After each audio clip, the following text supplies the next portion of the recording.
ياخ. شو ياخ؟ لحظة. طب ايه الأحرف؟ طب ايه يعني؟ منار. منار، هي تاني اسم منار، تاني اسم. صح، ثاني اسم. ثالث. يلا. ثالث. امتى رح تخلص الدقيقة؟ ثالث. نانو باقي معك 10 ثواني. انت عم توتريني، عم توترني. طيب شغلي اوترك. عم توترني. باقي معك ثواني، يلا. ما هون في ايش في؟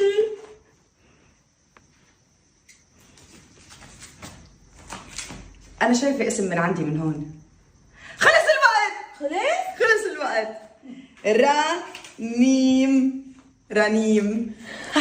عم توترني هي. طيب انا ايش في علاقة؟ انت عم توتريني. هاتوا لشوف، انتوا فيكم تطالعوا من هالأحرف 3 أسماء بس غير اللي ذكرناهن نحن. إذا لقيتوا كتبوا لي إياهم تحت بالتعليقات.